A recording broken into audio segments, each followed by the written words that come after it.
नमस्कार दोस्तों, मैं पारुल चौहान आप सभी का स्वागत करती हूँ आपके अपने परिवार रोजगार विद अंकित में। कैसे हैं आप? अंकित, निक्की, अखिलेश, शशि, भानु, प्रियंका, पायल, अखंड, ईशांत, रिया, काजल, नीलेश, खुशी, काजल, सुरुचि, आलोक, ठाकुर सिंह, विष्णु, विशाल, संदीप, कामना, आनंद, सभी को मेरी तरफ से गुड इवनिंग, नमस्ते, राधे राधे, राम राम, शस्ते काल। प्यारे प्यारे बच्चों, कैसे हैं आप सभी? देखो, उम्मीद तो यही होती है कि आप अच्छे होंगे, आपका रिवीजन भी अच्छा चल रहा होगा, आपकी पढ़ाई बहुत बेहतरीन चल रही होगी। ठीक है, सो सभी लोग एक बार लाइव आ जाएंगे ताकि मैं क्लास को कंटिन्यू करूं। बच्चे, कल मैंने आपको बताया था कि आपके जो गौतम बुद्ध हैं उनको जब ज्ञान की प्राप्ति हुई तो उन्होंने अपना जो उपदेश है वो सबसे पहले कहाँ पर दिया था और उस घटना को क्या कहा गया था। ठीक है, 5 ब्राह्मणों को दिया था प्यारे बच्चों, और वाराणसी में यज्ञ श्रेष्ठी को भी इन्होंने क्या दिया था? ज्ञान दिया था। यहाँ तक मैंने कंप्लीट किया था और इसके आगे फिर मैंने आपको पीडीएफ भी एडवांस में दी थी। जैसे आप लोगों का कहना था कि पीडीएफ एडवांस में दे दिया करो, तो आपको एडवांस दी थी और आपको लिखने का टाइम भी मैं क्लास के अंदर देती हूँ ताकि आप अच्छे से लिख सको। लेकिन आपसे रिक्वेस्ट है मेरी कि थोड़ा सा स्पीड बढ़ाकर लिखें ताकि क्लास एक सीक्वेंस में चलती रहे और बहुत ज़्यादा दिक्कत किसी को भी ना हो। ठीक है, अब देखिए यहाँ पर बच्चों, अगर मैं आपसे बात करती हूँ यहाँ पर, 1 मिनट रुकेंगे मैम, मेरा भी नाम ले लो, मैम मेरा भी नाम ले लो। बेटा, इतने सारे बच्चे हैं, अगर सबका नाम लूंगी ना तो पूरा 1 घंटा नाम ही लेती रहूंगी बस। आज का सेशन का फिर नाम क्या रखा जाएगा? नाम लो सेशन। ठीक है, आज के सेशन का नाम फिर बौद्ध धर्म नहीं होगा, आज के सेशन का नाम होगा नाम लो सेशन। चलो आगे देखो यहाँ पर, अगर मैं आपसे बात करती हूँ बच्चों तो आप यहाँ पे एक चीज को ध्यान रखेंगे कि वाराणसी में ही इन्होंने बौद्ध भिक्षु संघ बनाया। मैम, ये बौद्ध भिक्षु संघ क्या है? आप किसकी बात कर रही हैं? तो बेटा, जब गौतम बुद्ध को ज्ञान की प्राप्ति हुई तो उनको जो मानने वाले लोग थे, जैसे उन्होंने जगह जगह पे जाकर उपदेश देने शुरू किए और उन्होंने वाराणसी में भी उपदेश दिया। ठीक है, तो इनके कुछ फॉलोअर्स हो गए, कुछ अनुयायी इनके साथ जुड़ने लग गए। तो अब इतने फॉलोअर्स हो गए बेटा, इतने अनुयायी हो गए कि इन्हें संघ बनाने पड़े। संघ का मतलब क्या होता है? जैसे अगर मैं आपसे बोलूं बच्चे कि आप शिक्षा कहाँ पर प्राप्त करते हैं, जैसे मैं आपसे बोलूं कि आप शिक्षा के लिए, आप एजुकेशन के लिए कहाँ पर जाते हैं, तो आप कहोगे मैम स्कूल से प्राप्त करते हैं। शिक्षा हम स्कूल में जाते हैं, स्कूल के बाद मैम कॉलेज में जाते हैं, तो यहाँ से हम शिक्षा प्राप्त करते हैं। हम यहाँ से क्या करते हैं? शिक्षा प्राप्त करते हैं। तो आपको ध्यान रखना है कि जैसे आप शिक्षा प्राप्त करने के लिए स्कूल में जाते हैं तो स्कूल में क्या होते हैं? बहुत सारे बच्चे होते हैं।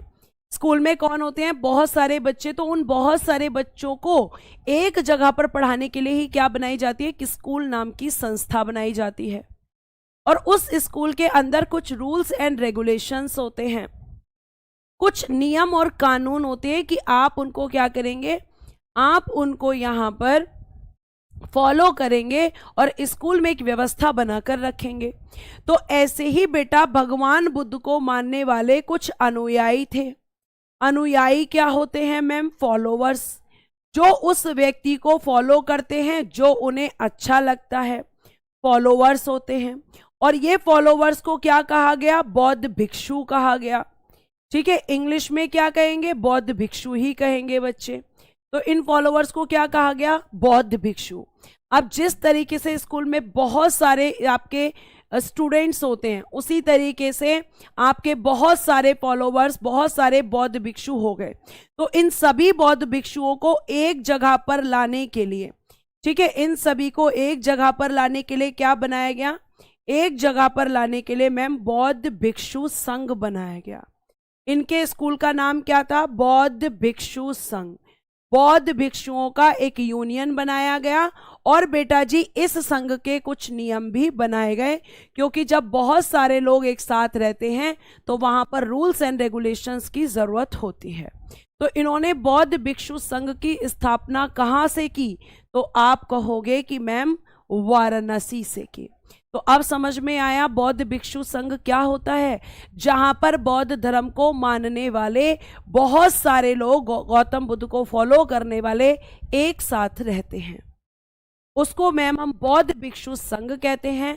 तो इन्होंने जो शुरुआत करी बौद्ध भिक्षु संघ बनाने की, वो बच्चे वाराणसी से की थी।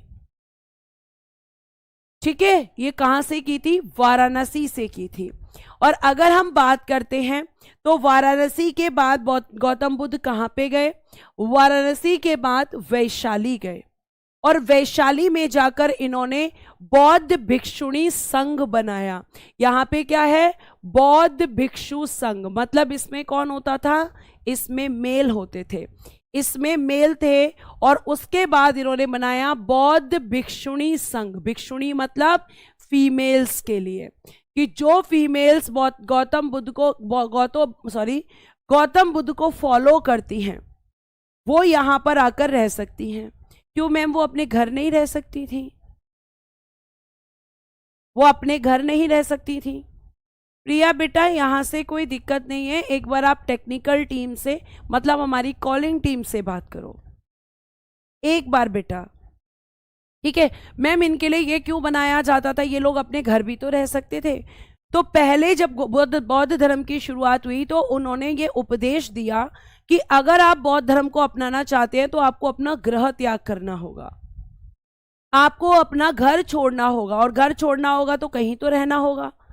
तो इसके लिए ये यूनियंस बनाए गए थे, इसके लिए ये आपके संघ बनाए गए थे।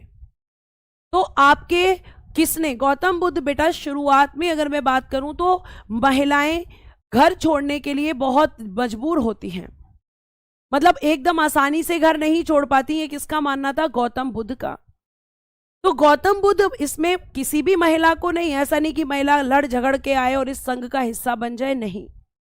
जब महिला का पति, उसकी सास, उसके घर वाले उसको परमिशन दे दे कि हाँ तुम जा सकती हो और बौद्ध धर्म को अपना सकती हो, तब वो महिला इस बौद्ध भिक्षुणी संघ में प्रवेश कर सकती थी। और बेटा आपको यह भी ध्यान रखना है कि गौतम बुद्ध ने महिलाओं को प्रवेश किसके कहने पर दिया, ये क्वेश्चन पूछा जाता है। तो आपको मैं बता दूं कि इनके एक प्रिय शिष्य हुआ करते थे, आनंद। ये कौन थे, कल एक बच्चा क्वेश्चन पूछ रहा था, प्रिय शिष्य, यानी कि आप कह सकते हो फेवरेट, जिसको हम कहते हैं फेवरेट स्टूडेंट।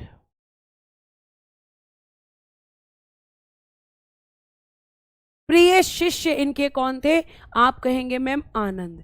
तो क्वेश्चन क्या बनेगा मैम, क्वेश्चन बनता है कि गौतम बुद्ध ने किसके कहने पर महिलाओं को संघ में प्रवेश दिया, तो आप कहेंगे आनंद के कहने पर। और कहां से प्रवेश दिया, तो आप कहोगे वैशाली में। और इस बौद्ध भिक्षुणी संघ में प्रवेश करने वाली पहली महिला कौन थी, तो आप कहेंगे इस संघ में प्रवेश करने वाली, या इस संघ में सबसे पहले, आप यहां से एक चीज को अभी हटाएंगे, उसके बारे में भी मैं बताऊंगी, प्रजापति गौतमी जुड़ी। ठीक है, कौन जुड़ी, प्रजापति गौतमी जुड़ी। अब आप मुझे बताइए प्रजापति गौतमी कौन थी। First Prajapati Gautami joint this union, joint this union. Ma'am आपने आम्रपाली क्यों हटा दिया, क्योंकि यहां पे लिखा है फिर आम्रपाली, तो बच्चा कंफ्यूज हो जाएगा कि शायद सेकंड नंबर पर आम्रपाली जुड़ी थी, लेकिन आम्रपाली सेकंड नंबर पर नहीं, काफी बाद में जुड़ी थी। पर आम्रपाली कौन थी ये मैं जरूर आपको बताऊंगी। ठीक है, तो प्रजापति गौतमी जी कौन थी बच्चों, बताइए जल्दी से, कौन थी, इनकी मौसी थी। बहुत बढ़िया मैम, इनकी मौसी थी जिन्होंने इनका पालन पोषण किया था इनकी माता की मृत्यु के बाद में। बहुत बढ़िया, आगे आइए। अब हम बात करते हैं कि आपने आम्रपाली हटा तो दिया, लेकिन प्लीज मैम आम्रपाली के बारे में बता दो। देखो मैंने आपको पहले भी बताया था आम्रपाली के बारे में, मैंने बच्चे आपको पहले भी बताया था। आम्रपाली, आम्रपाली बताइए कहां की रहने वाली थी। आम्रपाली वैशाली की नगर वधू थी। नगर बधू यानी कि एक प्रोस्टिट्यूट थी और इसे प्रोस्टिट्यूट जबरदस्ती बनाया गया था। आम्रपाली वैशाली की नगर वधू इसको कहा जाता है और आम्रपाली के बारे में कहा जाता है ये काफी खूबसूरत थी।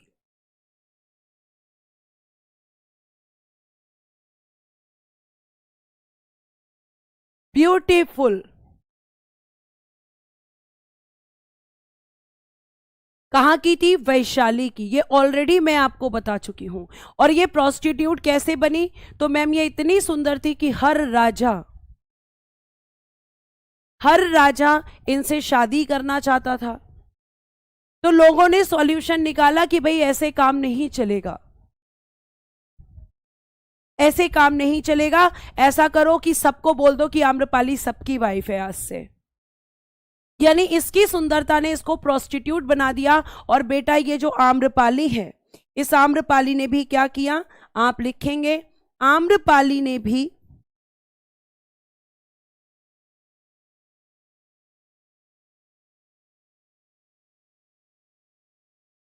बौद्ध धर्म को स्वीकार किया। स्वीकार मतलब एक्सेप्ट, स्वीकार मतलब एक्सेप्ट। और बौद्ध भिक्षुणी संघ में प्रवेश किया। और बौद्ध भिक्षुणी संघ में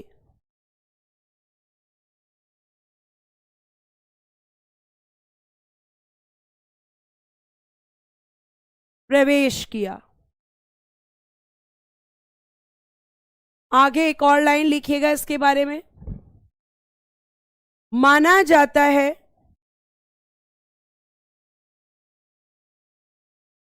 कि हर्यक वंश, मैं आपको पढ़ाऊंगी अभी, वंश मतलब डायनेस्टी, हर्यक वंश के संस्थापक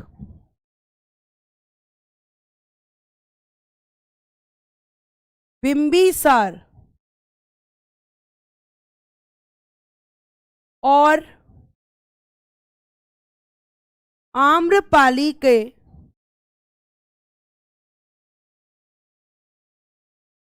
एक पुत्र था। पुत्र मतलब सन,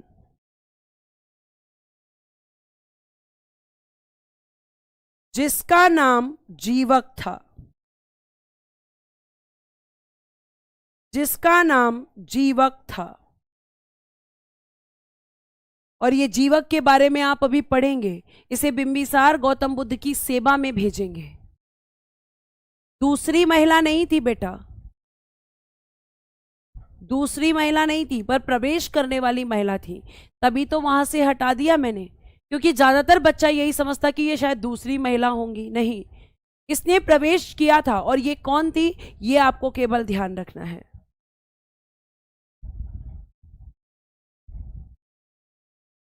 हाँ, प्रोस्टिट्यूट बनी पहले और प्रोस्टिट्यूट बनने के बाद ये बौद्ध धर्म की तरफ आकर्षित हुई और गौतम बुद्ध ने इन्हें उस संघ में प्रवेश भी दिया। क्योंकि बौद्ध धर्म में ना कोई ऊपर था ना कोई नीचे था, सब समान थे। ठीक है,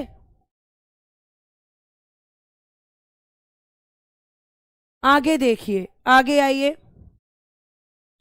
अब आगे आप इसके आगे क्या लिखेंगे? लिखेंगे कि गौतम बुद्ध ने सबसे अधिक उपदेश कहां पे दिए, और जहां सबसे ज्यादा उपदेश दिए होंगे जाहिर सी बात है कि वहीं सबसे ज्यादा स्टूडेंट भी होंगे। तो एक क्वेश्चन आएगा कि सबसे पहला उपदेश किसने दिया, सॉरी सबसे पहले उपदेश कहां दिया, और दूसरा कि सबसे ज्यादा उपदेश कहां पर दिए। तो आप कहेंगे सबसे अधिक उपदेश एवं सबसे अधिक अनुयायी उनके श्रावस्ती में थे, क्योंकि उन्होंने मैक्सिमम जो अपनी टीचिंग्स, जो अपना ज्ञान दिया, जो अपनी शिक्षाएं दी, वो श्रावस्ती के अंदर ही दी थी। और इन्होंने बेटा अपने सबसे अधिक वर्षावास, वर्षावास मतलब जब बौद्ध भिक्षु वर्षा के सीजन में एक जगह पर, मतलब रेनी सीजन में एक जगह पर ठहर जाते हैं और वहीं पर अपनी शिक्षाएं देते हैं, तो वो जगह भी बेटा श्रावस्ती ही थी। जोगेंद्र जी जीवा काम्रपाली और बिंबिसार का पुत्र था, ऐसा माना जाता है। मैंने पहले लिखा है कि ऐसा माना जाता है। ठीक है, आगे देखिएगा, आगे क्या लिखा है। इन्होंने अपना अंतिम उपदेश कुशीनगर में सुभद्र को दिया। क्यों अंतिम उपदेश उसको कहेंगे, क्यों कहेंगे कि अंतिम उपदेश इन्होंने सुभद्र को दिया था?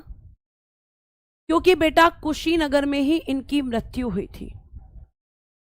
तो जब इनकी मृत्यु होने वाली थी तो वो व्यक्ति कौन था जिसको इन्होंने अंतिम उपदेश दिया था? तो वो था सुभद्र। अब मुझे ये बताओ कि गौतम बुद्ध की मृत्यु किस कारण हुई थी? मैं कहानी में बता देती हूं। गौतम बुद्ध कुशीनगर कब गए? तो पहले कुशीनगर से पहले वो पावापुरी में गए, पावा में गए, और वहां पर एक चुंद नामक लोहार के घर उन्होंने भोजन ग्रहण किया, मतलब खाना खाया। और उस भोजन को खाने के बाद बच्चे इनको लूज मोशन हो गए, और उसी सिचुएशन में वो कुशीनगर आए, और वो लूज मोशन इतने ज्यादा हो गए कि उनकी बॉडी डिहाइड्रेट हो गई होगी, है ना। अभी भी हमें अगर लूज मोशन हो जाते हैं तो क्या होता है, बॉडी काफी ज्यादा डिहाइड्रेट हो जाती है, पानी की कमी हो जाती है, और उस वजह से कुशीनगर में उनकी मृत्यु हो गई। और कुशीनगर कौन थी प्यारे बच्चे? कुशीनगर आपके मल्ल की राजधानी थी, मल्ल की राजधानी, कैपिटल ऑफ मल्लाज, मैंने आपको बताया था। तो कुशीनगर में इनकी डेथ हुई थी। किस कारण से हुई थी? तो मैम चुंद नामक लोहार के घर पर भोजन करने के कारण इन्हें लूज मोशन हो गया था। हाँ, कहा जाता है कि कुछ कहते हैं कि कोई फल खिला दिया था, कुछ कहते हैं सूअर खिला दिया था, ऐसा जो भी था, मतलब खाना खाने से हुई थी, आप इतना मानो, क्योंकि एग्जामिनर इतना डीप में नहीं जाएगा कि सूअर खाया था कि आम खाया था। ठीक है, तो किस कारण से हुई थी ये मैं आपको बता रही हूं। ठीक है, इनको लूज मोशंस हो गए थे। आगे चल सकते हैं। तो आपने यहां तक अगर लिख लिया है तो मैं आगे बढ़ जाऊं, और नहीं लिखा है बेटा तो फटाफट से लिख लीजिए। हिंदी बोलो मैम। बेटा हिंदी ही तो बोल रही हूं बच्चे, हिंदी ही तो बोल रही हूं, जल्दी से लिखकर बताओ।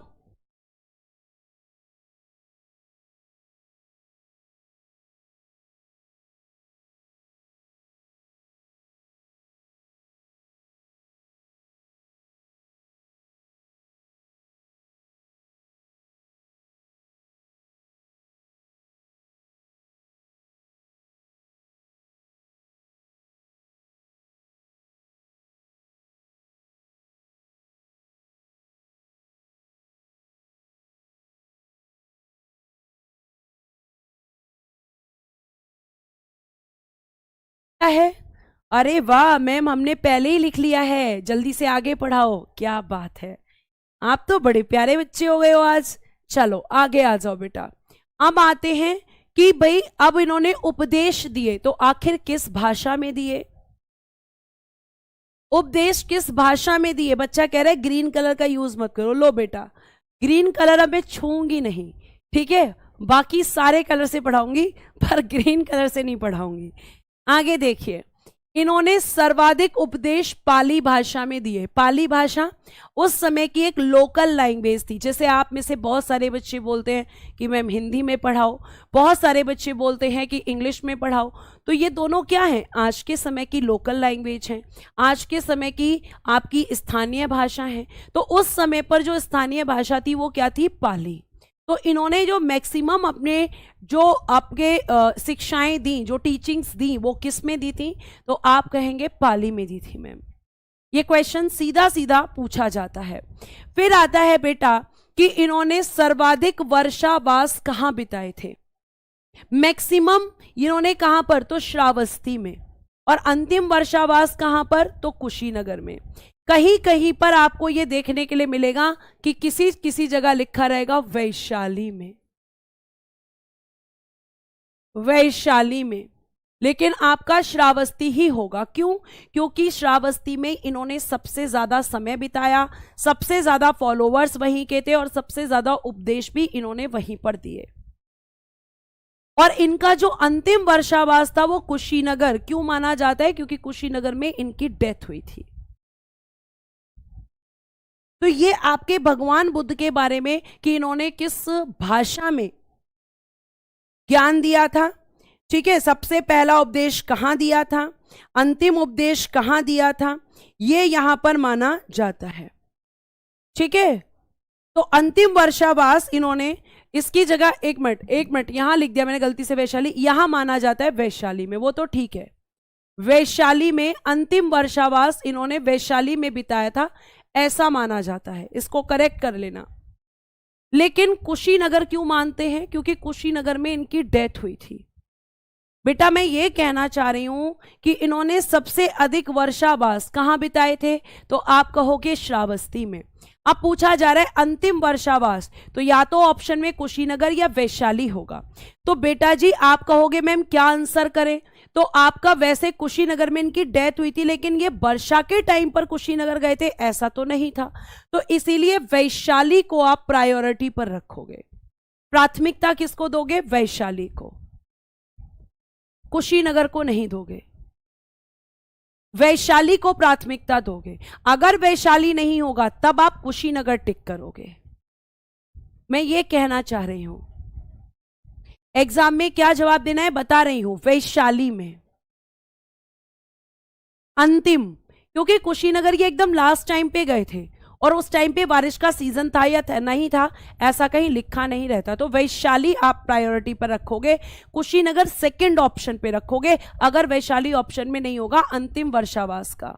और अगर आप मुझसे पूछोगे कि वैशाली के किस गांव में, तो वैशाली के बिदौलिया गांव में आप लिख सकते हो, पूरा लिख सकते हो, वैशाली में बिदौलिया गांव था, यहां पर बिदौलिया गांव में। ठीक है, अब आगे आ जाओ। अब बात करते हैं कि आप इतनी देर से बता रही हैं कि क्या शिक्षा थी, शिक्षा दी थी। अगर दोनों ऑप्शन में हो तो बता तो दिया बेटा, वैशाली, वैशाली प्रायोरिटी पर रखना, दोनों होंगे तो। ठीक है, दोनों हुए तो वैशाली, ये टिक करना, ये आप इसको सेकंड ऑप्शन पे रखना। नेक्स्ट देखिएगा शिक्षाएं, बुद्ध ने क्या शिक्षाएं दी थी? तो बुद्ध ने बेटा 4 आर्य सत्य बताए थे। क्या बताए थे बच्चे? 4 आर्य सत्य बताए थे। आर्य सत्य, इन्होंने कहा जीवन के 4 सच हैं और इन्होंने कहा कि वो चारों सत्य सबके जीवन में है। अब देखो ध्यान से मेरी बात सुनना, इनको मेरी मतलब सॉरी, आप लोग मेरी ध्यान से बात सुनोगे तभी मैं समझा पाऊंगी। इन्होंने पहली शिक्षा की कि दुख है, इन्होंने कहा कि सबके जीवन में दुख है। क्या मेरे जीवन में दुख नहीं है? क्या आपके जीवन में दुख नहीं है? हर किसी के जीवन में दुख है। तो भगवान बुद्ध ने कहा कि दुख है और ये एक सत्य है। और दुख क्यों है? क्योंकि हम किस में फंसे हुए हैं? मोह माया में। कहते हैं ना मोह माया। और मोह माया क्या है? कि ये मेरा बेटा है, ये मेरी माँ है, ये मेरा पिता है, ये मेरी बेटी है, ये मेरा बेटा है, मुझे घर बनाना है, मुझे नौकरी लेनी है, मुझे धन दौलत कमानी है, अमीर बनना है, गाड़ी लेनी है। और जब हमारी इच्छाएं पूरी नहीं होती तो हमें क्या होता है? दुख होता है। वर्षावास क्या होता है दीपक? वर्षावास बेटा वर्षा ऋतु का समय, रेनी सीजन, जब आपके बौद्ध भिक्षु एक जगह पर ही ठहर जाते हैं, वो इधर उधर फिर प्रचार नहीं करते, क्योंकि बारिश के समय पर वो एक जगह ठहर कर ही अपनी शिक्षाएं देते हैं। ठीक है, अब बच्चा कह रहा है मैम जैसे बाबू सोना हो जाता है। बेटा बाबू सोना होना वाली तुम्हारी उम्र नहीं है, अभी नौकरी पर ध्यान दो। ये बाबू सोना वाली चीज़ों में फंसोगे तो वैसे भी जीवन खराब हो जाएगा, क्योंकि जो बाबू है वो सोना को छोड़कर चली जाएगी अगर नौकरी नहीं मिलेगी, क्योंकि बिना नौकरी के आजकल छोकरी भी नहीं मिलती बेटा। है ना। और लड़कों के ऊपर तो और भी ज्यादा प्रेशर रहता है कि उनको तो कमाना ही कमाना है। लड़की फिर भी सोच लेती है चलो ठीक है, ज्यादा नहीं पढ़ूंगी तो जाकर पति के पैसे पर रह लूंगी, लेकिन लड़कों के पास वो ऑप्शन भी नहीं है। तो बेटा आपको मेहनत ज्यादा करनी है। अब लड़कियां कहेंगी नहीं मैम ऐसा नहीं है, हम भी तैयारी, अरे आप तैयारी कर रही हैं, आपकी मर्जी है, लेकिन आप तैयारी नहीं भी करेंगी तो भी चल जाएगा, किसी ना किसी के साथ आपको भेज दिया जाएगा। ये तो सत्य है ना कि शादी तो होती है। तो लड़कों को ज्यादा पढ़ना है, बाबू सोना के चक्कर में किसी को नहीं पढ़ना है अभी, ठीक है। इन सब चक्करों में पढ़ना नौकरी के बाद। चलो अब आगे आ जाओ, अगर तुम्हारी मस्ती हो गई हो तो दुख के ये सब क्या होते हैं बेटा, कारण होते हैं। फिर इन्होंने बोला कि दुख है और दुख का कारण है। मैंने दोनों चीजें बता दी कि दुख क्यों होता है और दुख का कारण क्यों है। पड़ोसी के घर में गाड़ी आ गई, मेरे घर में बाइक भी नहीं है, मैं दुखी हो जाऊंगा। आजकल लोग अपने दुख से दुखी नहीं है, लेकिन दूसरे के सुख से दुखी हैं, वो भी एक दुख का कारण है, ठीक है। उसके बाद इन्होंने कहा कि दुख का निराकरण है, मतलब कि जो जीवन में दुख होते हैं वो सॉल्यूशन भी है, उनका उन दुखों को बाहर निकलने का रास्ता भी है। तो उन्होंने ये रास्ता क्या बताया, दुख का निवारण यानी अष्टांगिक मार्ग बताया। क्या बताया बेटा, अष्टांगिक मार्ग बताया कि अगर मेरे बताए हुए 8 रास्तों पर तुम चलोगे तो आप क्या कहोगे, आप कहोगे कि मैम अगर हम 8 रास्तों पर चलेंगे तो हमारे दुख का सॉल्यूशन हो जाएगा, और ये वो 8 रास्ते हैं। और ये वो 8 रास्ते कौन से हैं, क्या ये इतने आसान हैं? इनमें से हम 4 को भी फॉलो नहीं करते, 8 की तो बात छोड़ दो, ठीक है। लड़कियां बेटा आप इतना दिल पे नहीं लेंगी इस बात को। बेटा मैं ये नहीं कह रही लड़कियां कमाती नहीं है, मैं खुद कमाती हूं, क्या मैं लड़की नहीं हूं? मेरा कहने का मतलब ये है कि लड़की के पास फिर भी ऑप्शन है, लेकिन लड़कों के पास नहीं होता है। लड़के पे हमेशा एक सामाजिक प्रेशर रहता है। ये आपके समाज की एक सच्चाई है, क्योंकि आपका समाज एक पितृसत्तात्मक समाज है, और इस समाज के अंदर अगर लड़का नहीं कमाएगा तो समाज में कभी भी उसको इज्जत नहीं मिलेगी।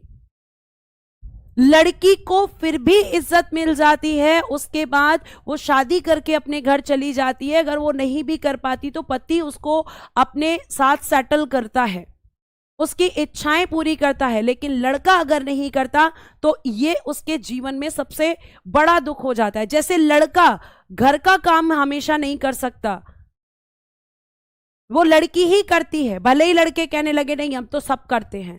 तो कुछ काम ऐसे हैं जिनसे समाज में, आज के समाज में, और वो इसलिए है क्योंकि ये पितृसत्तात्मक समाज है बच्चे, इसमें बुरा मानने की बात नहीं है।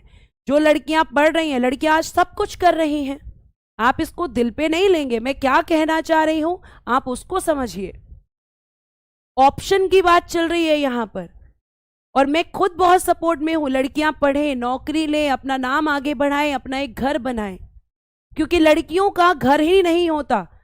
शादी से पहले पिता के घर में होती हैं, शादी के बाद पति के घर में होती हैं, ठीक है। लेकिन अगर अपना घर आज वो बना लेती हैं तो वो कहेंगी कि ये मेरा घर है। तो इसको समझो, इसको अलग डायरेक्शन में मत लेकर जाओ, आगे आओ। अब देखिए यहां पर अष्टांगिक मार्ग किसको कहते हैं। इन्होंने बोला है कि सम्यक दृष्टि। पहले तो सम्यक का मतलब समझो क्या होता है। सम्यक का मतलब होता है कि सही, आपकी जो दृष्टि होनी चाहिए वो सही होनी चाहिए। और दृष्टि किस चीज के लिए सही, कि जो 4 आर्य सत्य हैं वो जीवन में उन पे विश्वास होना चाहिए, ठीक है। क्या होना चाहिए, जीवन में विश्वास। जो आपके 4 आर्य सत्य बताए हैं उसमें विश्वास, ठीक है। तो आप कहेंगे कि मैम सम्यक दृष्टि मतलब दृष्टिकोण अच्छा होना चाहिए। अगर हम किसी को देखें तो अच्छी भावना से देखें, साफ दिल से देखें, गलत नजर से नहीं देखना चाहिए। उसके बाद में बोल रहे हैं सम्यक संकल्प, यानी कि राइट रिजोल्यूशन। आपका जो संकल्प होना है वो अच्छा होना चाहिए। जैसे आप सभी क्या कर रहे हो, गवर्नमेंट जॉब की तैयारी, आपका संकल्प है कि मुझे एक सोसाइटी में अपनी इमेज बनानी है, अपना एक खुद का स्टेटस बनाना है, उसके लिए मुझे नौकरी चाहिए, तो ये आपका अच्छा संकल्प है। तो संकल्प ऐसा होना चाहिए। अब तुम बोलो कि मेरा संकल्प है कि मैं कल जाकर एटीएम को लूटूंगा, मैं किसी के घर में डकैती डालूंगा या डालूंगी, तो ये नहीं हो सकता। ये आपका अच्छा संकल्प नहीं है। आप ऐसा कर दोगे और आप फिर जीवन भर परेशान रहोगे कि मैं पकड़ा ना जाऊं, मैं पकड़ा ना जाऊं, मैंने ऐसा कर रखा है। क्योंकि जब भी हम कोई गलत काम करते हैं तो हमें पता होता है हमने गलत किया है और हम अंदर ही अंदर उस चीज को फील करते हैं। ठीक है, आगे देखिएगा, सम्यक वाणी, आपकी जो बोलने की वाणी है उसमें मिठास होनी चाहिए, मधुरता होनी चाहिए, दूसरे को कभी भी गलत शब्द नहीं बोलना चाहिए। जैसे आपने देखा होगा गुस्से में हम क्या करते हैं, कई बार बहुत ज्यादा बोल देते हैं, कई बार हम बहुत गलत गलत बोल देते हैं। उसके बाद जब गुस्सा शांत होता है तो गुस्सा भी क्या है, एक दुख का कारण है। और जब हम उल्टा सीधा बोल देते हैं उसके बाद हमें रियलाइज होता है कि मैंने तो ये बहुत गलत बोल दिया, और फिर हमें उस चीज के लिए दुख होता है। तो इसीलिए क्या कहा जाता है, सोच समझकर बोलना चाहिए। ठीक है, आगे आ जाइए, अगला क्वेश्चन। सम्यक कर्म, आपके राइट एक्शन, मतलब आप जो भी काम करें वो सही होने चाहिए, गलत नहीं होने चाहिए। किसी का बुरा करने की आप कह रहे हो कि मैं तो उसका ऐसा कर दूंगा, वैसा कर दूंगा, ये कर दूंगी, वो कर दूंगी, नहीं। आपके जो भी कर्म हो वो अच्छे होने चाहिए। आपको अपने माता पिता को रिस्पेक्ट करना चाहिए, अपने बड़ों को रिस्पेक्ट करना चाहिए, क्योंकि आज आप जो व्यवहार रखोगे कल वही व्यवहार आपको भी मिलेगा। कहते हैं ना कि कर्म वापस आते हैं, तो ये आपका होना चाहिए। उसके बाद बेटा सम्यक आजीविका, आप जो भी आजीविका के लिए काम करें वो अच्छा काम होना चाहिए। ठीक है, अच्छा काम होना चाहिए। कहने का मतलब है कि जैसे आप अभी जॉब के लिए तैयारी कर रहे हो तो ये एक बहुत अच्छा काम है। आप किसी का नुकसान करके अपने घर में पैसा नहीं लेके आ रहे, बल्कि मेहनत करके पैसा ला रहे हो, तो वो अच्छा काम है। ठीक है, आगे आ जाइए। फिर आपको सम्यक व्यायाम, मतलब आपको एक्सरसाइज करना चाहिए। क्यों? ताकि आपकी बॉडी का ब्लड सर्कुलेशन अच्छा रहे, आपका माइंड अच्छे से काम करे। ये इन्होंने कहा कि एक्सरसाइज भी जरूरी है, क्योंकि हम ये नहीं करते इसलिए हमारे शरीर में नई नई बीमारियां होती हैं। आज की हमारी लाइफ इतनी हैक्टिक हो गई है कि हम सारी चीजों के लिए टाइम निकाल लेते हैं, लेकिन सिर्फ अपनी हेल्थ को ध्यान नहीं रखते। ठीक है, उसके बाद प्यारे बच्चे आपकी मेमोरी अच्छी होगी, अच्छी रहनी चाहिए, और उसके लिए क्या करना चाहिए, मेडिटेशन करना चाहिए। और जितना आप मेडिटेशन करेंगे, कितनी देर करना चाहिए, 10 मिनट, 15 मिनट, आधा घंटा, जितना आपके पास टाइम है, पर आप मेडिटेशन करेंगे तो इसका आपकी मेमोरी पर बहुत असर होता है, और ये सच्चाई है। ठीक है, उसके बाद में प्यारे बच्चे सम्यक समाधि, ये आपके 8 संकल्प हैं। अब इनमें से कितने फॉलो करते हैं हम? क्या कभी हम गलत नहीं बोलते? क्या हम हमेशा दूसरों को अच्छी नजर से देखते हैं? क्या हमारे सारे कर्म अच्छे हैं? इन पे चलना बहुत मुश्किल है, इन पर चलना बहुत मुश्किल है। तो ये 8 आपके प्यारे बच्चे यहां पर मार्ग बताए हैं गौतम बुद्ध ने। अब मैं आगे चलती हूं और आपको बताती हूं कि गौतम बुद्ध मतलब बौद्ध धर्म से संबंधित कुछ ऐसे प्रश्न जो कि बच्चे पूछे जाते हैं, और वो प्रश्न क्या होते हैं ये भी मैं आपको बताऊंगी। पहले मुझे आप बताएंगे कि क्या आपको ये बातें समझ में आ गई हैं?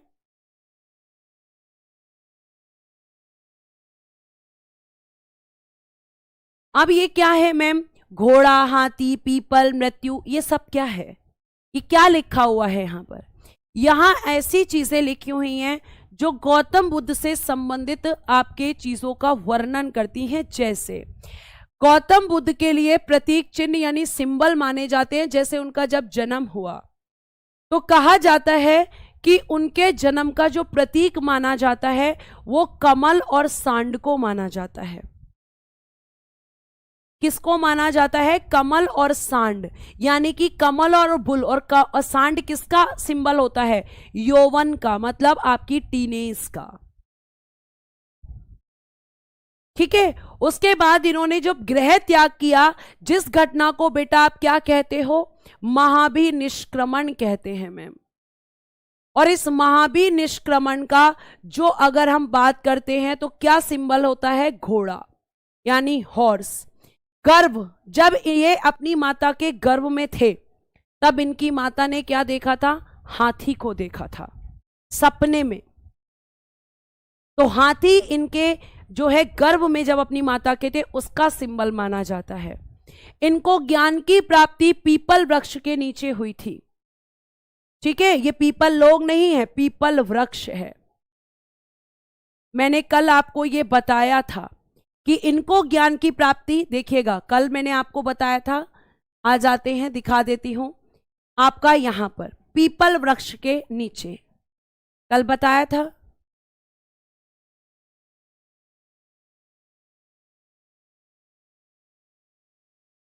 एक मिनट। ठीक है, तो ये आपका यहां पे पीपल क्या है? इन पीपल वृक्ष इनके ज्ञान का सिंबल है। मृत्यु प्यारे बच्चे इनके पद चिन्ह, फुटप्रिंट इनकी मृत्यु के सिंबल्स हैं। आप देखेंगे तो इनके फुटप्रिंट्स कई जगह पर वहां पर बौद्ध मंदिर बना दिए गए हैं।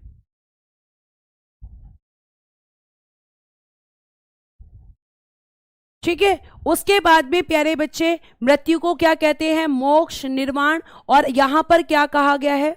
महापरिनिर्वाण। इनकी मृत्यु की घटना को क्या कहते हैं? महापरिनिर्वाण कहते हैं।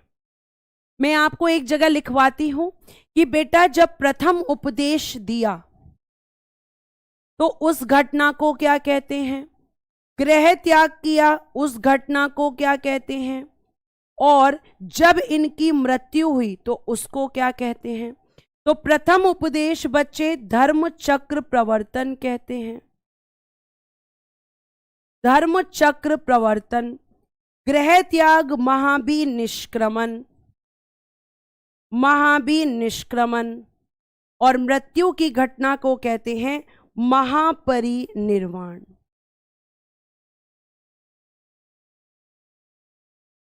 अब आप यहां से हटा सकते हो और एक जगह लिख सकते हो, क्योंकि ये प्रश्न बनते हैं, ये इंपॉर्टेंट है बच्चा। आगे देखिए, बौद्ध धर्म में कितने शील हैं? 10 शील हैं। शीलों की संख्या यानी कि बौद्ध धर्म के जो आपके शील हैं वो आपके कितने हैं संख्या में? आप कहेंगे कि मैम 10 हैं। आप पहले इतना लिखिए, फिर मैं आगे बढ़ूंगी, जल्दी से लिखकर मुझे बताएंगे।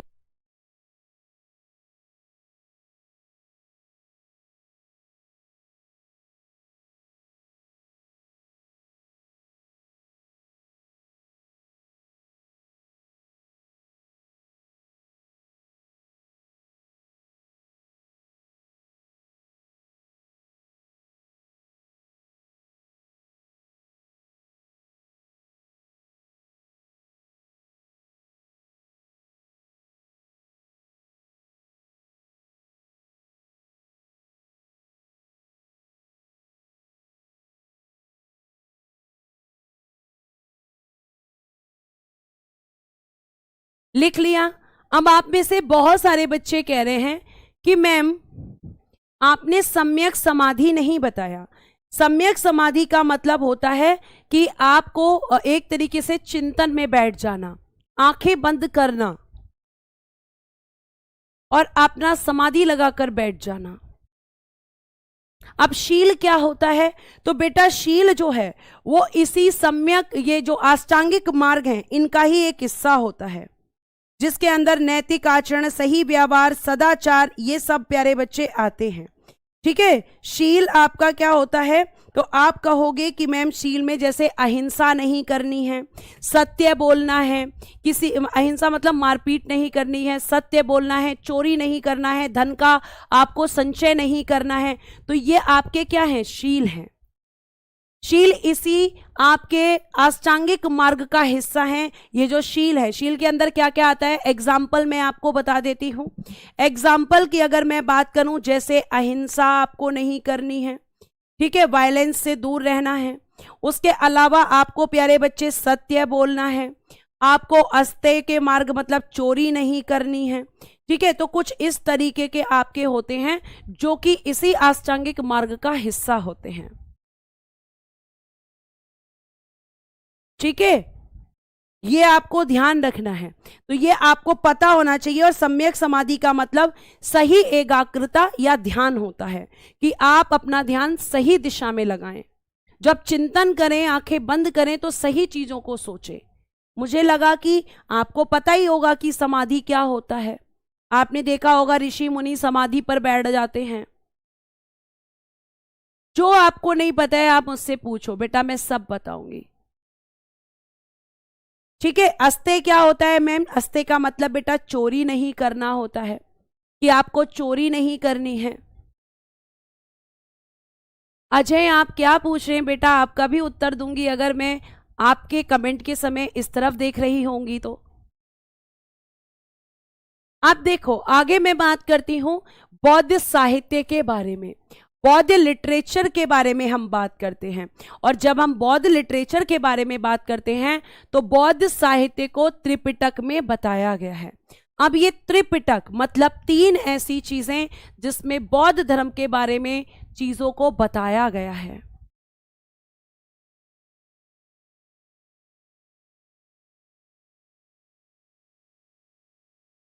भाई बेटा, आपके भी जीवन में बड़े दुख हैं, खत्म ही नहीं होते हैं। अभी मैं क्लास करा रही हूं और तुम्हें वर्कशीट की पड़ी हुई है।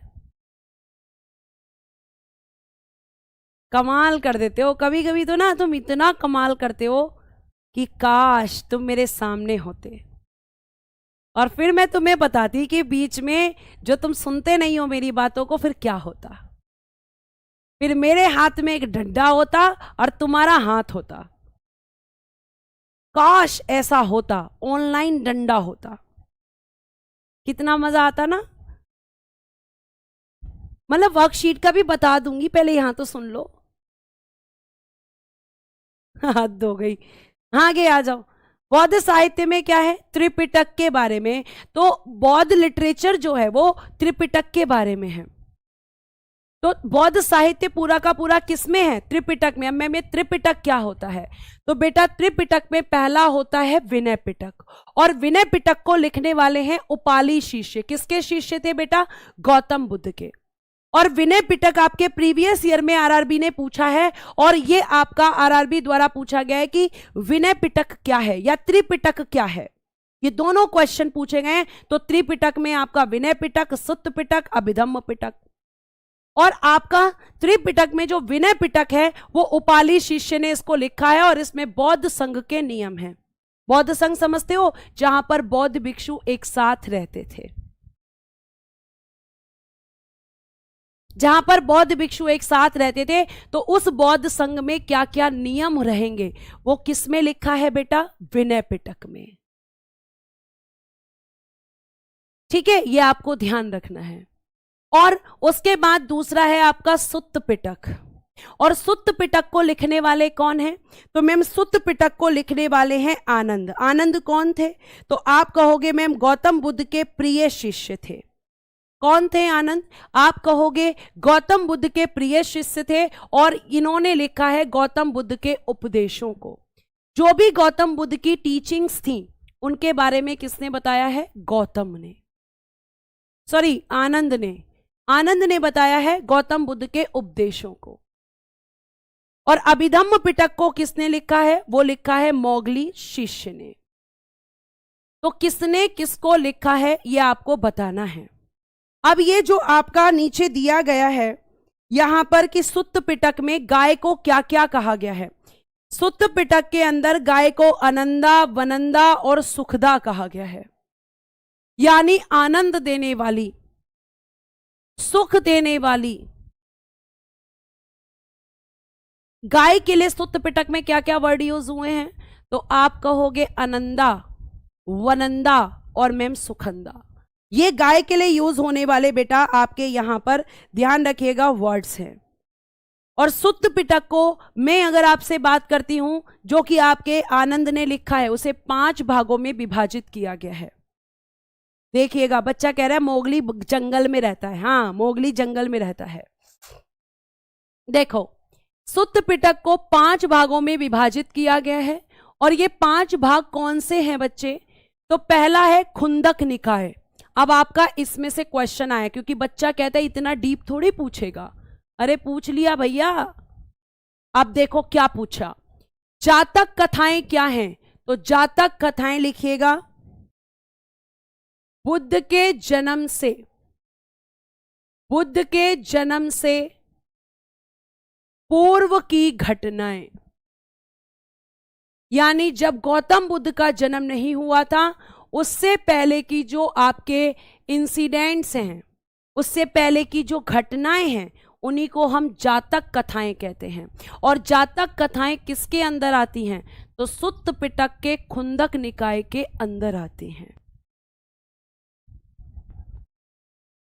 और लिखा भी है कि बुद्ध के जन्म से पूर्व की घटनाएं।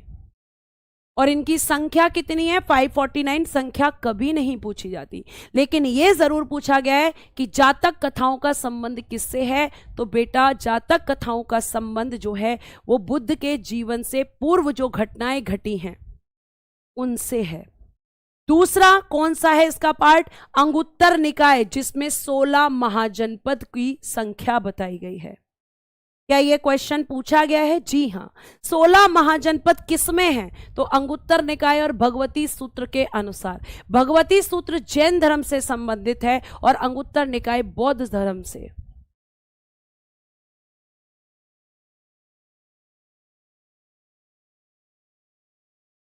ठीक है, और ये आपका किसका हिस्सा है? सुत्त पिटक का।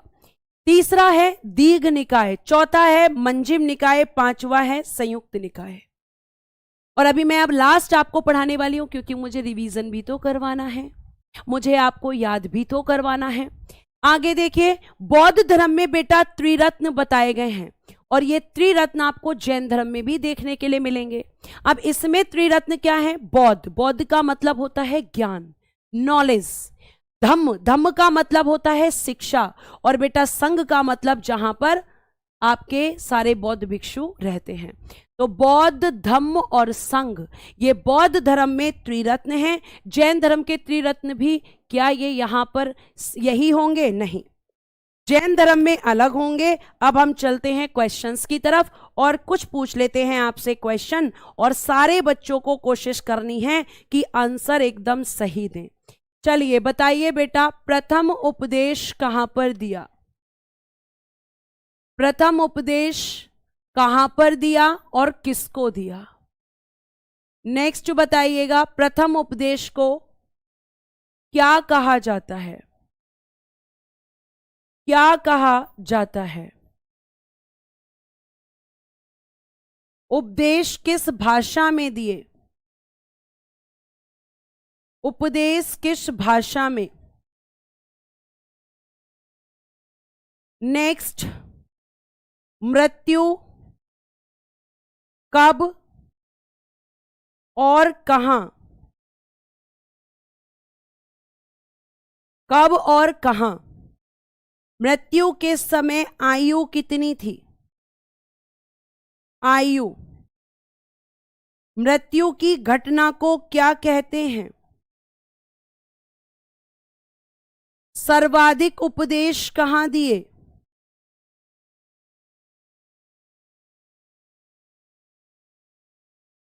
सर्वाधिक वर्षावास कहां पर बिताया? अंतिम वर्षावास, जो मैंने बोला था प्राथमिकता पर उत्तर देना, उसी को आंसर में रखना है आपको। अंतिम वर्षावास। अंतिम उपदेश किसको दिया?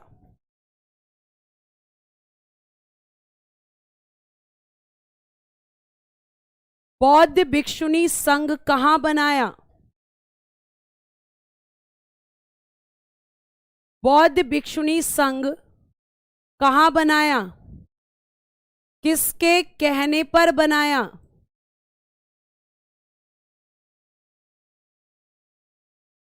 प्रवेश करने वाली पहली महिला।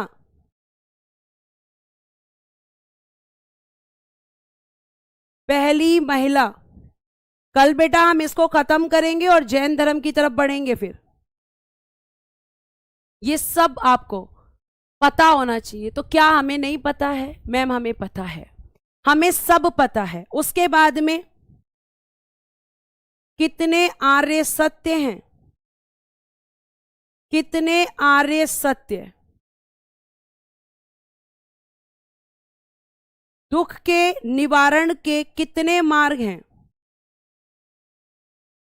दुख के निवारण के मार्ग कितने हैं? उसके बाद में त्रिरत्न क्या है? त्रिपिटक क्या है? कोई ऐसा बच्चा है इस क्लास के अंदर जो इन प्रश्नों का उत्तर नहीं जानता? क्या कोई है ऐसा बेटा? आप देखिए, प्रथम उपदेश सारनाथ, जिसे ऋषि पत्तनम भी कहते हैं, 5 ब्राह्मणों को दिया। क्या कहते हैं? धर्म चक्र प्रवर्तन।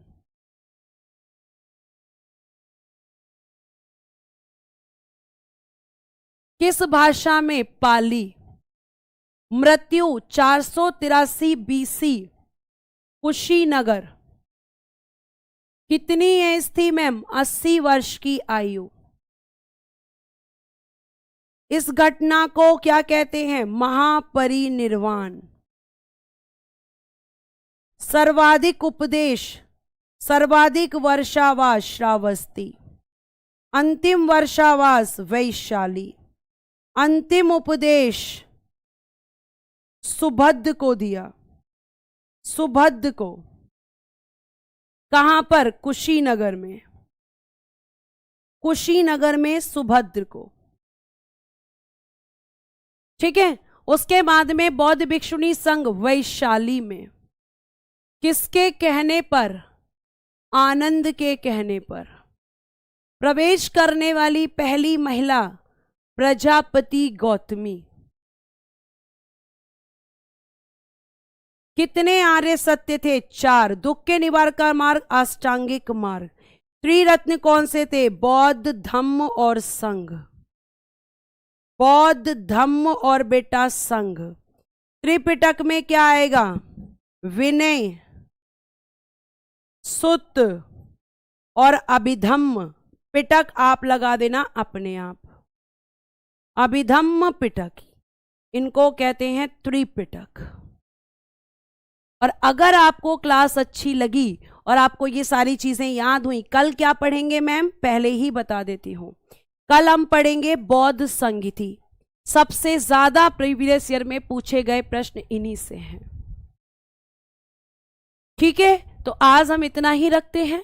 बाकी की चीजें हम कल पढ़ेंगे। कल बौद्ध धर्म को खत्म करेंगे और बेटा जी जैन धर्म पर हम पहुंच जाएंगे। और आप ऐसे ही पढ़ते रहिए। और अगर क्लास अच्छी लगी हो तो अपनी प्यारी प्यारी स्माइली करके बेटा बाय कर दीजिएगा। तो आज के लिए धन्यवाद। Bye bye, take care and good night बोलूं या गुड डे? अब गुड डे क्या बोलते हैं, गुड नाइट ही बोल लेते हैं। तो गुड नाइट एवरीवन। जय हिंद, जय भारत। हंसते रहें, मुस्कुराते रहें और हमेशा खुश रहें।